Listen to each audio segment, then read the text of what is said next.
ಕಾರ್ಯದರ್ಶಿಗಳು ಅಂತ ಅಧ್ಯಕ್ಷರಾಗಿರ್ತಕ್ಕಂಥ ಮಂಜುನಾಥ್ ಉಪಸ್ಥಿತರಿದ್ದಾರೆ. ಹಾಗೆಯೇ ನಮ್ಮ ಶಿವಮೊಗ್ಗ ಜಿಲ್ಲಾ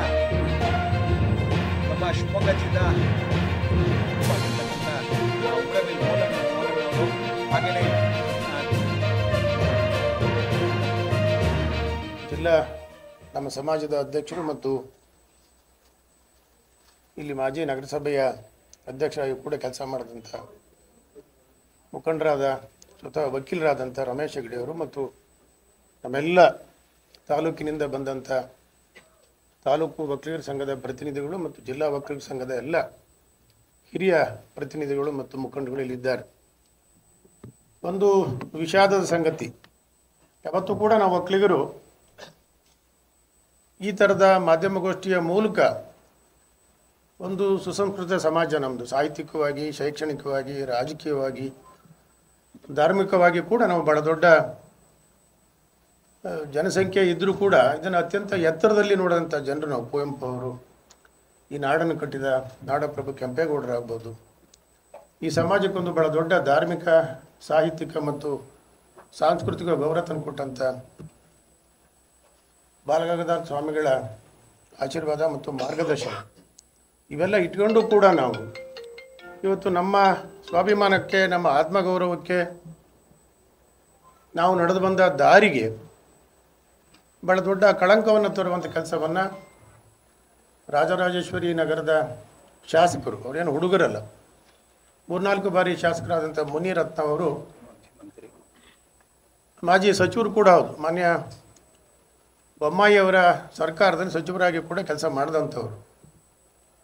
ಆಮೇಲೆ ಇದು ಮೊದಲನೇ ಸಾರಿ ಅಲ್ಲ ಅವರು ಈ ಒಕ್ಕಲಿಗ ಸಮಾಜದ ಮೇಲೆ, ಬರೀ ಒಕ್ಕಲಿಗ ಸಮಾಜದ ಮೇಲೆ ಜೊತೆಗೆ ಒಂದು ನಿಮಗೆ ನೆನಪು ಮಾಡಿಕೊಡಲ್ಲಂಥದ್ದು, ರಾಜರಾಜೇಶ್ವರಿ ನಗರ ಬಹುಸಂಖ್ಯಾತರು, ನಾವು ಒಕ್ಕಲಿಗರು ಅಲ್ಲಿ ಬಹುಸಂಖ್ಯಾತ ಮತದಾರರು, ಮುನಿರತ್ನ ಅವರಿಗೆ ಬೆಂಬಲ ಕೊಟ್ಟಂಥವ್ರು ಕೂಡ ನಮ್ಮವರು. ಹಾಗೆ ದಲಿತ ಸಮಾಜವನ್ನು ಕೂಡ ಇವೆರಡು ಸಮಾಜಗಳನ್ನು ಅತ್ಯಂತ ಹೇಯವಾಗಿ ಮತ್ತು ಅತ್ಯಂತ ಕೆಟ್ಟದಾಗಿ ಮಾತನಾಡೋದ್ರ ಮೂಲಕ ನನಗೆ ಅದದ್ದು ಅವರ ಸಂಸ್ಕೃತಿ ಕೂಡ ಇರ್ಬೋದೇನೋ ಅಂಥೇಳಿ ಅಂತ. ಇದು ಈ ಹಿಂದೆ ನಮ್ಮ ಆದಿಚುಂಚನಗಿರಿ ಪೀಠದ ಈಗಿನ ಪೀಠಾಧ್ಯಕ್ಷರಾದಂಥ ಶ್ರೀ ನಿರ್ಮಲಾನಂದ ಸ್ವಾಮಿಗಳು ಕೂಡ ಹಿಂದೆ ಕರೆದು ಬುದ್ಧಿ ಹೇಳಿ ತಿಳಿ ಹೇಳಿ ಕಳಿಸಿದ್ರು ಕೂಡ ಅದನ್ನು ಬಿಟ್ಟಿಲ್ಲ ಅವರು. ಹಿಂದೆ ಮಂಡ್ಯದಲ್ಲಿ ಉರಿಗೌಡ ನಂಜೇಗೌಡ ವಿಚಾರವಾಗಿ ಭಾಳ ದೊಡ್ಡ ಮಟ್ಟದ ಚರ್ಚೆಗಳು ನಡೀತಾ ಇರೋ ಒಂದು ಸಂದರ್ಭದಲ್ಲಿ ಅದಕ್ಕೊಂದು ಪಿಕ್ಚರ್ ತೆಗಿತೀನಿ ಅಂದರೆ ಒಕ್ಕಲಿಗರ ಮಧ್ಯೆ ವಿಷ ಬೀಜ ಬಿತ್ತುವಂಥ ಕೆಲಸವನ್ನು ಮುನಿರತ್ನ ಅವರು ಮೊದಲಿಂದ ಕೂಡ ಮಾಡ್ಕೊಂಡು ಬಂದಿದ್ದಾರೆ. ಅವರು ಆ ವಿಚಾರ ಉರಿಗೌಡ ನಂಜೇಗೌಡ ವಿಚಾರ ಮಾಡಿದಾಗಲೂ ಕೂಡ ನಮ್ಮ ಪೀಠಾಧ್ಯಕ್ಷರಾದಂಥ ನಿರ್ಮಲಾನಂದ ಸ್ವಾಮಿಗಳು ಕರೆದು ಬುದ್ಧಿ ಹೇಳಿ ತಿಳಿ ಹೇಳಿ ಈ ಥರ ಮಾಡಬಾರ್ದು ಅಂತ ಹೇಳಿದ ಮೇಲೆ ಕ್ಷಮೆ ಕೂಡ ಕೇಳ್ಕೊಂಡು ಅಲ್ಲಿ ಕೈ ಬಿಟ್ಟಿದ್ರು ಅವರು.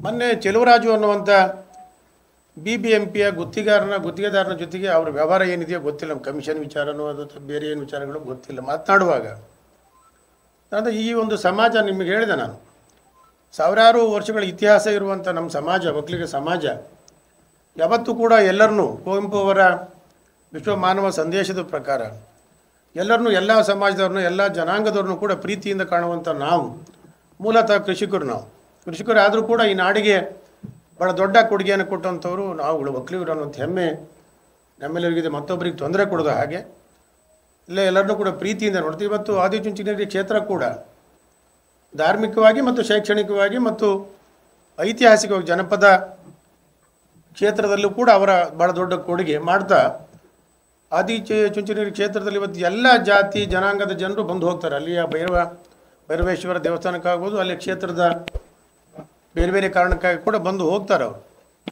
ಎಲ್ಲರನ್ನೂ ಪ್ರೀತಿಯಿಂದ ನೋಡುವಂಥ ನಾವು, ಈ ರಾಜ್ಯವನ್ನು ಕಟ್ಟಿದಂಥ ನಾವುಗಳು, ನಮ್ಮ ಸಮಾಜದ ಹಿರಿಯರು ಇವತ್ತು ಈ ಥರದ ಮುನಿರತ್ನ ಥರದ ವ್ಯಕ್ತಿಗಳಿಂದ ನಾವು ಅತ್ಯಂತ ಅವಹೇಳನಕ್ಕೆ ಒಳಗಾಗುವಂಥದ್ದು, ಅಗೌರವಕ್ಕೆ ಒಳಗಾಗುವಂಥದ್ದು, ನಮ್ಮ ಸ್ವಾಭಿಮಾನಕ್ಕೆ ಪೆಟ್ಟು ಕೊಡುವಂಥದ್ದು, ನಮ್ಮ ಸೋದರಿಯರು ನಮ್ಮ ತಾಯಂದಿರಿಗೆ ಭಾಳ ಕೆಟ್ಟದಾಗಿ ನನ್ನ ಅಂದಾಜು ಆ ಪದಗಳನ್ನು ಇವೆಲ್ಲ ಕೇಳಿದ್ದೀರಿ ಅಂತ ಕಾಣುತ್ತೆ. ನನಗೆ ಬೇಕಾದರೆ ನಿಮಗೆ ಆಡಿಯೋ ಇದೆ ನನ್ನ ಹತ್ರ, ನಿಮ್ಮ ಯಾರ್ಯಾರು ಒಬ್ಬೊಬ್ಬರಿಗೆ ಕಳಿಸ್ತೀನಿ. ನಾನು ಅದು ಆಡಿಯೋದಲ್ಲಿ ಮಾತನಾಡಿದಂಥದ್ದು ಗೌಡ ಅನ್ನೋ ಮಾತನ್ನೇ ಅವರು ಪದೇ ಪದೇ ಉಲ್ಲೇಖ ಮಾಡಿ ಮಾತಾಡುವಂಥದ್ದು. ಮತ್ತು ದಲಿತರ ಬಗ್ಗೆ ಆ ಮಾತುಗಳನ್ನು ನಾವು ಹೇಳಬಾರ್ದು. ನಮ್ಮ ಭಾಷೆಯಲ್ಲಿ ನಾವುಗಳು ಅದನ್ನು ಮಾತಾಡುವಂಥ ಮಾತುಗಳು ಕೂಡ ಅಲ್ಲ.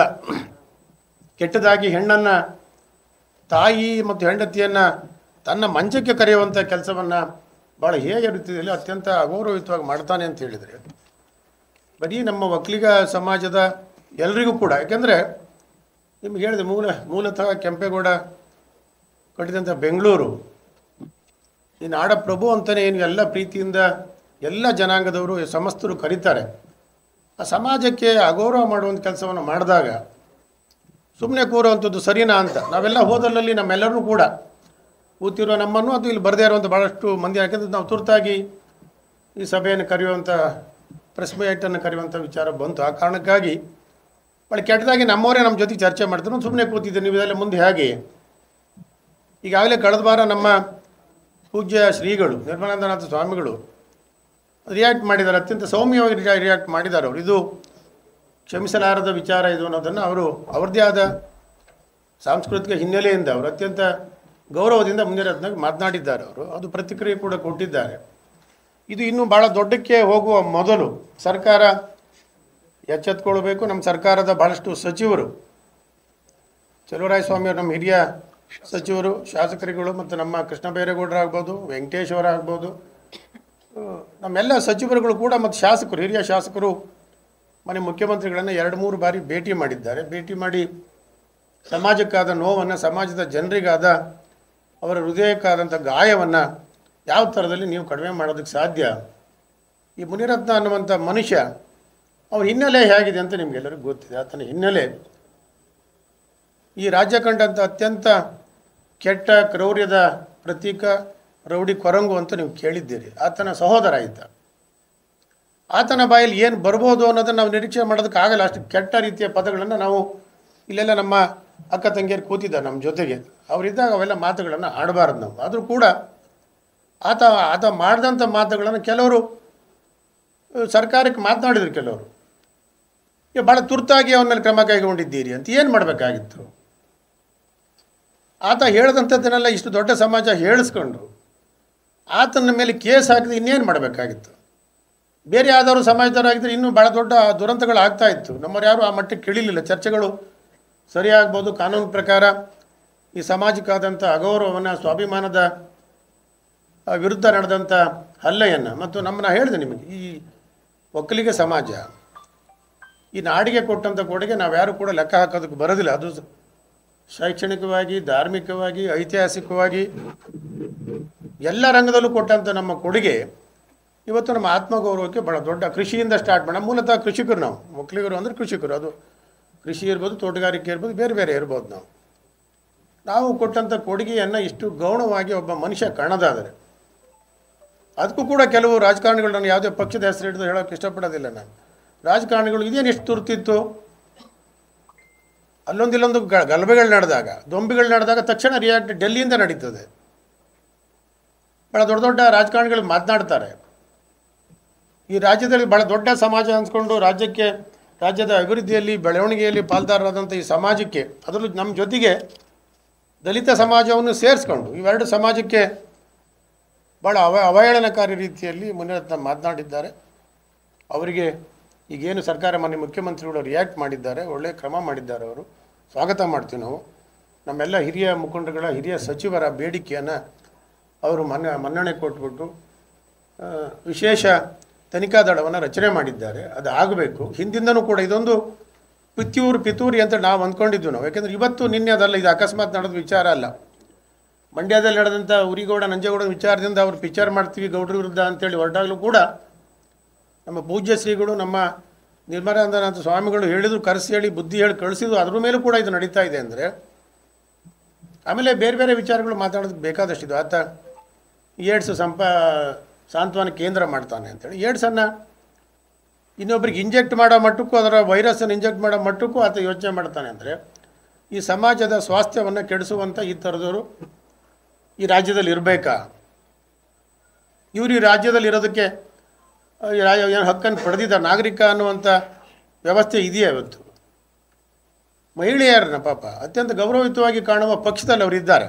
ನಾನು ನೋಡಿದ್ದೀನಿ, ಬಿ ಜೆ ಪಿಯಲ್ಲಿ ನಾನು ಇದ್ದು ಬಂದಂಥವನು. ಅತ್ಯಂತ ಗೌರವಯುತವಾಗಿ ಕಾಣುವಂಥ ಆ ಪಕ್ಷದಲ್ಲಿ, ಸಂಸ್ಕಾರ ಸಂಸ್ಕೃತಿ ಇದೆ ಅನ್ನುವಂಥ ಪಕ್ಷದಲ್ಲಿ, ಮಹಿಳೆಯರನ್ನ ಮಾತೃಸ್ಥಾನದಲ್ಲಿ ಹೋಲಿಸುವಂಥ ಪಕ್ಷದಲ್ಲಿ ಇಂಥವ್ರು ಇರೋದು ಸರಿನಾ, ಇಟ್ಕೊಳ್ಳೋದು ಅವ್ರಿಗೆ ಸರಿನಾ ಅನ್ನುವಂಥದ್ದನ್ನು ಕೂಡ ನಾವೆಲ್ಲ ಪ್ರಶ್ನೆ ಮಾಡಬೇಕಾಗ್ತದೆ. ಇದನ್ನು ನಿಮ್ಮ ಮೂಲಕ ನಾನು ಇಡೀ ನಮ್ಮ ಶಿವಮೊಗ್ಗ ಜಿಲ್ಲೆಯ ಸಮಸ್ತ ಪ್ರತಿನಿಧಿಗಳು ಇನ್ನೊಂದಷ್ಟು ಜನ ಬರಬೇಕಾಗಿತ್ತು, ತುರ್ತು ಕಾರಣಕ್ಕಾಗಿ ನಾವು ಮಾಡಲೇಬೇಕಾಯಿತು. ಯಾಕೆಂದರೆ ಶಿವಮೊಗ್ಗದಲ್ಲಿ ಭಾಳ ದೊಡ್ಡ ಸಂಖ್ಯೆಯಲ್ಲಿ ಹೊಂದಿದಂಥ ಸಮಾಜದವ್ರು ನಾವು. ಶಿವಮೊಗ್ಗದಲ್ಲಿ ಕುವೆಂಪು ಅವರಿಂದ ಹಿಡಿದು ಕಳದಾಳ ಮಂಜಪ್ಪನವರಿಂದ ಹಿಡಿದು ಗೋಪಾಲಗೌಡರವರೆಗೆ, ಆನಂತರ ಬಂದ ಚಂದ್ರೇಗೌಡರು ಇರ್ಬೋದು, ನಾವೆಲ್ಲ ಈಗಿರುವ ಜ್ಞಾನೇಂದ್ರ ಅಂಥವರು, ರತ್ನಾಕರ್, ನಾವೆಲ್ಲ ಭಾಳ ದೊಡ್ಡ ಸಂಖ್ಯೆಯಲ್ಲಿ ಈ ಸಮಾಜಕ್ಕೆ ನಮ್ಮ ಅಪ್ಪಾಜಿಗೌಡರು ಅಂಥವ್ರು ಭಾಳ ದೊಡ್ಡವರು ಈ ಸಮಾಜದಲ್ಲಿ ಎಲ್ಲ ಸಮಾಜದ ಜೊತೆ ಹೊಂದ್ಕೊಂಡು ಗೌರವಯುತವಾಗಿ ಬದುಕದಂಥವ್ರು. ಇವತ್ತು ನಮ್ಮ ಪ್ರಸನ್ನ ಸ್ವಾಮೀಜಿಯವರು ಇಲ್ಲಿಯ ಪೀಠಾಧ್ಯಕ್ಷರು, ಆದಿಚುಂಚನಗಿರಿ ಭೈರವ ದೇವಸ್ಥಾನವನ್ನು ಇಲ್ಲಿ ಕಟ್ಟಿದ್ದಾರೆ. ಎಲ್ಲ ಸಮಾಜದವರು ಬರ್ತಾರೆ, ಎಲ್ಲರನ್ನು ಪ್ರೀತಿಯಿಂದ ಕಾಣ್ತಾರೆ ಅವರು. ಎಲ್ಲ ಸಮಾಜದವರು ಮೇಲಿಂದ ಹಿಡಿದು ಕೆಳವರ್ಗದವರೆಗೂ ಕೂಡ ಭಾಳ ಪ್ರೀತಿಯಿಂದ ಕಾಣ್ತೀವಿ. ನಮ್ಮ ಶೈಕ್ಷಣಿಕ ಸಂಸ್ಥೆಗಳಲ್ಲಿ ಲಕ್ಷಾಂತರ ಜನ ಎಲ್ಲ ಜಾತಿ ಎಲ್ಲ ಧರ್ಮದ ಜನರು ಓದ್ತಾರೆ. ಆ ಥರದ ವಿಶ್ವಮಾನವ ಸಂದೇಶವನ್ನು ಸಾರಂತ ಕುವೆಂಪು ಅವರ ನಡೆಯಲ್ಲಿ ಅವರ ಮಾರ್ಗದರ್ಶನ ನಡೆಯುವ ನಮಗೆ ನಾವು ಇವತ್ತು ಭಾಳ ದೊಡ್ಡ ಸ್ವಾಭಿಮಾನಕ್ಕೆ ಪೆಟ್ಟಾಗುವಂಥ ಕೆಲಸವನ್ನು, ಹೇಳಿಕೆಗಳನ್ನು ಭಾಳ ಕೆಟ್ಟದ್ದು. ಅದನ್ನು ಮಾತಾಡೋದಕ್ಕೆ ಸಾಧ್ಯವಿಲ್ಲ. ನೀವೆಲ್ಲ ಕೇಳಿದ್ದೀರ, ಆಡಿಯೋವನ್ನು ಕೇಳಿದ್ದೀರ ಅಂತ ತಿಳ್ಕೊಂಡಿದ್ದೀನಿ. ಸ್ಪಷ್ಟವಾಗಿ ಹೇಳ್ತಾನೆ ಅವನು, ಗೌಡ ಅಂತಲೇ ಹೇಳ್ತಾನೆ, ಅದು ಪದೇ ಪದೇ ಹೇಳ್ತಾನೆ ಅವನು. ಗೌಡ ಸಮಾಜ ಅಲ್ವಾ ನಿಂದು, ಗೌಡ ಅಲ್ಲನ ನೀನು. ಆಮೇಲೆ ದಲಿತರ ಬಗ್ಗೆ ಭಾಳ ಕೆಟ್ಟದಾಗಿ ಮಾತಾಡ್ತಾನೆ. ಆ ಭಾಷೆ ನನ್ನಿಂದ ಯಾರು ಕೂಡ ಮಾತಾಡಲ್ಲ ಅಂತ, ಯಾರು ಕೂಡ ಮಾತಾಡಬಾರ್ದು. ಅದರಲ್ಲೂ ಮಾಜಿ ಸಚಿವನಾಗಿ ಹಾಲಿ ಹೇಳ್ತಾನೆ ಅವನು, 5 ವರ್ಷ ಇರ್ತೀನಿ ನಾನು, ಹುಷಾರ್, ನಿನ್ನ ಮುಗಿಸ್ಬಿಡ್ತೇನೆ ನಿನ್ನ ಅನ್ನುವಂಥ ಮಟ್ಟಕ್ಕೆ ಆ ಚೆಲುವರಾಜಿಗೆ ಆತ ಬೆದರಿಕೆಯನ್ನು ಹಾಕ್ತಾನೆ. ಈ ಥರದವ್ರನ್ನ ರಾಜಕೀಯದಲ್ಲಿ ಇರೋಕ್ಕೆ ಬಿಡೋದು ಎಷ್ಟು ಸರಿ? ಸಾರ್ವಜನಿಕ ಬದುಕಲ್ಲಿ ಇಂಥವ್ರು ಇದ್ದುಬಿಟ್ರೆ ಇಡೀ ಸಾರ್ವಜನಿಕ ಬದುಕಲ್ಲಿ ಭಾಳ ಜನ ನಿಮಗೆ ಹೇಳಿದೆ ನಾನು, ಅದು ನಮ್ಮ ಸಮಾಜದಿಂದ ನಾವು ಹೆಮ್ಮೆ ಪಡ್ಬೋದಾದಂಥ ದೇವೇಗೌಡರನ್ನು ಸೇರಿಸಿ ನಾನು ಹೇಳುವಂಥ ಗೋಪಾಲಗೌಡರವರೆಗೆ ಒಂದೊಂದು ವಿಚಾರಕ್ಕಾಗಿ ಕುವೆಂಪು ಅವರು ಸಮಾಜ ಸುಧಾರಣೆಗಾಗಿ ಪ್ರಯತ್ನ ಪಟ್ಟಂಥವ್ರು. ಬರೀ ವಿಶ್ವಮಾನವ ಸಂದೇಶ ಹೇಳಲಿಲ್ಲ ಅವರು. ಮದುವೆ ಅನ್ನುವಂಥ ವಿಚಾರವನ್ನು ಕೂಡ ಅತ್ಯಂತ ಸರಳವಾಗಿ, ಆರ್ಥಿಕವಾಗಿ ಕಡಿಮೆ ಹೊರೆ ಬೀಳದ ಹಾಗೆ ಅವ್ರು ಮಾಡಿ ತೋರಿದಂಥ ಸಮಾಜ ಸುಧಾರಣೆ ಬರೀ ಸಾಹಿತ್ಯಿಕವಾಗಿ ಶೈಕ್ಷಣಿಕವಾಗಿ ಶಿಕ್ಷಣ ತಜ್ಞರಾಗಿ ಮಾಡುವಂಥದ್ದಲ್ಲ. ಮಾನ್ಯ ನಾವೆಲ್ಲ ಪೂಜನೀಯ ಕುವೆಂಪು ಅವರು, ಗೋಪಾಲಗೌಡರು ಇಡೀ ತಮ್ಮ ಬದುಕನ್ನು ಭಾಳ ಕಡಿಮೆ ಅವಧಿಯಲ್ಲೇ ಜನರಿಗೋಸ್ಕರ, ಕೃಷಿಕರಿಗೋಸ್ಕರ, ಗಣಿದಾರಿಗೋಸ್ಕರ ಹೋರಾಟ ಮಾಡೋದು. ಕಡದಾಳ ಮಂಜಪ್ಪನವರು ಇನ್ನೊಬ್ಬ ಆದರ್ಶ ರಾಜಕಾರಣಿ ನಮ್ಮ ಜಿಲ್ಲೆಯ. ಹೀಗೆಲ್ಲ ಇದ್ದೂ ಕೂಡ ಇದು ನಾವು ಸರ್ಕಾರವನ್ನು ನಡೆಯ ನೋಡ್ತಾ ಇದ್ದೀವಿ. ನಾವು ಮುಖ್ಯಮಂತ್ರಿಗಳ ತೀರ್ಮಾನವನ್ನು ನಾವು ಸ್ವಾಗತ ಮಾಡಿದ್ದೀವಿ ನಮ್ಮೆಲ್ಲರ. ಯಾಕೆಂದರೆ ನಾನು ಮೊನ್ನೆ ಒಂದು ದೊಡ್ಡ ಮಟ್ಟದ ಸಭೆ ನಡೀತು ಬೆಂಗಳೂರಿನಲ್ಲಿ, ನನ್ನನ್ನು ಕೂಡ ಕರೆದಿದ್ದು ಶಿವಮೊಗ್ಗ ಜಿಲ್ಲೆಯ ಪರವಾಗಿ. ಮತ್ತು ಚರ್ಚೆಗಳಾಗಿದ್ದಾವೆ. ಹಂತವಾಗಿ ಇದನ್ನು ತೆಗೆದುಕೊಂಡು ಹೋಗುವಂಥ, ಯಾಕೆಂದರೆ ಸಡನ್ನಾಗಿ ನಾವು ರಾಜಕೀಯ ದುರುದ್ದೇಶಕ್ಕಾಗಿ ಬಳಸುವಂಥದ್ದಲ್ಲ. ಯಾಕೆಂದರೆ ಇದು ಮುನಿರತ್ನ ಅವರ ಮೊದಲನೇ ವಿಚಾರ ಅಲ್ಲ. ಇದು ನಾನು ನಿಮ್ಗೆ ಹೇಳಿದೆ ಭಾಳ ಹಿಂದಿಯಿಂದ ನಾವು ಅಥವಾ ದಲಿತ ಸಮಾಜದವರು ಇರ್ಬೋದು, ರಾಜರಾಜೇಶ್ವರಿ ನಗರದಲ್ಲಿ ಇವೆರಡು ಮತದಾರರು ಭಾಳ ದೊಡ್ಡ ಸಂಖ್ಯೆಯಲ್ಲಿದ್ದಾರೆ, ಭಾಳ ದೊಡ್ಡ ಸಂಖ್ಯೆಯಲ್ಲಿ ವಾಸ ಮಾಡ್ತಾ ಇದ್ದಾರೆ. ಇಬ್ಬರ ಬೆನ್ನ ಅಲ್ಲ, ಅದನ್ನೇ ನಾವು ಹೇಳೋದು. ಹಂತವಾಗಿ ಈಗ ಮುಖ್ಯಮಂತ್ರಿಗಳು ಈ ಪೊಲೀಸ್ ಇಲಾಖೆಯವರು ಕೇಸ್ ಹಾಕಿದರು. ತಕ್ಷಣ ರಿಯಾಕ್ಷನ್ ಬಂತು. ನೋಡಿದ್ರೆ ನೀವು ರಾಜಕೀಯ ರಿಯಾಕ್ಷನ್ ಬಂತು. ಸಮಾಜದ ಮೇಲೆ ಏನು ಗಂಭೀರ ಪರಿಣಾಮ ಆಗಿದೆ, ಸಮಾಜದ ಸ್ವಾಭಿಮಾನಕ್ಕೆ ಎಷ್ಟು ದೊಡ್ಡ ಹೊಡೆತ ಆಗಿದೆ ಅನ್ನೋದ್ರ ಬಗ್ಗೆ ಯಾರೂ ಚಿಂತೆ ಮಾಡಿಲ್ಲ. ಅದನ್ನು ಸ್ಟೇಟ್ಮೆಂಟ್ ಕೊಡೋವಂಥವ್ರು ಅದನ್ನು ಯೋಚನೆ ಮಾಡಬೇಕಾಗಿತ್ತು. ಭಾಳ ಬೇಗ ಕೇಸ್ ಹಾಕಿದ್ರಿ, ಭಾಳ ತುರ್ತು ಕೆಲಸ ಮಾಡಿದ್ರಿ. ಅರೆ ಓಡಾಗ್ಬಿಟ್ಟಿದ್ರೆ ಏನು ಮಾಡಬೇಕಾಗಿತ್ತು ನೀವು 2 ಸಂತ ಮಹಾಮಾರಿಯನ್ನು ಇಡೀ ದೇಶದ ಜನ, ಇಡೀ ಪ್ರಪಂಚದ ಜನ ಎದುರಿಸೋದು ಹೇಗೆ ಅಂತ ಯೋಚನೆ ಮಾಡುವಾಗ ಅದನ್ನು ಇನ್ನೊಬ್ಬರಿಗೆ ಇಂಜೆಕ್ಟ್ ಮಾಡೋವಂಥದ್ದು ಏಡ್ ಸ್ಪೀಡ್ ಥರ ಜೊತೆಗೆ ಸಂಪರ್ಕ ಮಾಡುವಂಥ ಕೆಲಸಕ್ಕಿಂತ ಕೈ ಹಾಕ್ತಾರೆ ಅಂದರೆ, ಇದಕ್ಕಿಂತ ಘೋರವಾದ ಅತ್ಯಂತ ಕೆಟ್ಟ ಸಮಾಜಘಾತಕವಾದ ಕೆಲಸ ಮಾಡಿದಂಥ ವ್ಯಕ್ತಿಗೆ ಇನ್ನೇನು ಅರ್ಜೆಂಟು ಅಲ್ಲದೆ ಇನ್ನೇನು ಮಾಡಬೇಕಾಗಿತ್ತು? ಏನು ಮಾಡ್ಬೋದಾಗಿತ್ತು ಹೇಳಿ ನೋಡೋಣ. ಬೇರೆ ಭಾಷೆಯಲ್ಲಿ ಮಾತಾಡ್ತಾರೆ. ನಮ್ಮ ಸಮಾಜದವ್ರು ನಾವು ಸಾರ್ವಜನಿಕವಾಗಿ ಆ ಥರದ ಭಾಷೆಗಳನ್ನು ಉಪಯೋಗಿಸೋದಕ್ಕೆ ನಾವು ತಯಾರಿಲ್ಲ. ನಾವು ಆ ಕಾರಣಕ್ಕಾಗಿ ಇದು ಮುಂದೆ ಏನಾಗುತ್ತೆ, ಈ SIT ಆದ ನಂತರ ಅವನು ಇವೆಲ್ಲವೂ ಕೂಡ ಅಷ್ಟು ನಿಮ್ಗೆ ಗೊತ್ತಿದೆ. ಆತ ಕೊರಂಗು ಸಹೋದರ, ಈ ರಾಜ್ಯ ಕಂಡಂಥ ಭಾಳ ಪ್ರಬಲವಾದ ರೌಡಿಸಮ್ ಮಾಡಿದಂಥವ್ರು, ಮತ್ತು ಏನೇನು ಮಾಡಬಾರ್ದಕ್ಕೆ ಸಮಾಜ ವಿರೋಧಿ ಶಕ್ತಿಗಳನ್ನು ಮಾಡುವ ಕೆಲಸಗಳನ್ನ ಮಾಡ್ಬೋದು ಅವೆಲ್ಲ ಮಾಡಿದಂಥ ಮನುಷ್ಯ. BBMP ದಾಖಲೆಗಳನ್ನು ಗುತ್ತಿಗೆದಾರರ ಸಂಬಂಧಪಟ್ಟಂಥ ಅಷ್ಟು ದಾಖಲೆಗಳ ಇಡೀ ಕೊಠಡಿಗೆ ಬೆಂಕಿ ಹಾಕಿ ಸುಟ್ಟಂಥ ಉದಾಹರಣೆಗಳಿದ್ದವು. ನಾನು ಇವೆಲ್ಲವನ್ನು ಸೇರಿಸ್ಕೊಬೇಕು ಅವ್ರು SITಯಲ್ಲಿ. ಇತಿಹಾಸ, ಈಗ ಏಡ್ಸ್ ಸಾಂತ್ವನ ಕೇಂದ್ರ ಮಾಡ್ತಾ ಮಹಿಳೆಯರಿಗೆ ಇನ್ನೇನು ಅಗೌರವ ಕೊಡೋಕ್ಕೆ ಸಾಧ್ಯ ಅಷ್ಟು ಅವ್ರ ಮನೆಗಳಿಗೆ ಹೋಗಿ ಅಲ್ಲಿ ಅವರು ಮಲಗುವ ಕೋಣೆಗಳಿಗೆ ಬೇರೆ ಕಡೆ ನೀವು CC ಕ್ಯಾಮ್ರಾಗಳನ್ನ ಹಾಕುವಂಥದ್ದು ಹೆದರಿಸಿ, ಈ ಥರ ಸಂಪೂರ್ಣವಾಗಿ ಇಡೀ ಅದನ್ನ ಜೀವನದುದ್ದಕ್ಕೂ ಮಹಿಳಾ ವಿರೋಧಿಯಾಗಿ ತನಗೆ ಬೆಂಬಲ ಕೊಟ್ಟಂಥ ಜನರನ್ನು ಹೇಳಿದ್ರು. ಮೂಲತಃ ನಮ್ಮ ಒಕ್ಕಲಿಗರು ಅತ್ಯಂತ ಹೆಚ್ಚು ಜನಸಂಖ್ಯೆ ಇರುವಂಥ ಕ್ಷೇತ್ರ ಆರ್ ನಗರ, ದಲಿತರು ಹೆಚ್ಚು ಜನಸಂಖ್ಯೆ ಇರುವಂಥ ಅಲ್ಲಲ್ಲ. ಈಗ ನಾವು ನಿಮ್ಮ ಮೂಲಕ ಸರ್ಕಾರವನ್ನು ಒತ್ತಾಯ ಮಾಡ್ತಾ ಇದ್ವಿ. ನಾವು ಬೇರೆಯವ್ರನ್ನು ಕೂಡ, ಬೇರೆ ರಾಜಕಾರಣಿಗಳು ಯಾರ್ಯಾರು ಸ್ಟೇಟ್ಮೆಂಟ್ ಕೊಟ್ಟಿದ್ದೀರಿ, ಅಟ್ಲೀಸ್ಟ್ ಪಶ್ಚಾತ್ತಾಪವನ್ನು ವ್ಯಕ್ತಪಡಿಸ್ರಿ, ಪಶ್ಚಾತ್ತಾಪವನ್ನು ವ್ಯಕ್ತಪಡಿಸ್ಬೇಕು ಮಾಡಿ. ಈ ಸಮಾಜದ, ಒಕ್ಕಲಿಗ ಸಮಾಜದ ಕ್ಷಮೆಯನ್ನು ಯಾಚನೆ ಮಾಡಬೇಕು ಅವರೆಲ್ಲರೂ ಕೂಡ. ಮಾಡದೆ ಹೋದರೆ ಮುಂದೆ ತೀರ್ಮಾನ ಆಗುತ್ತೆ.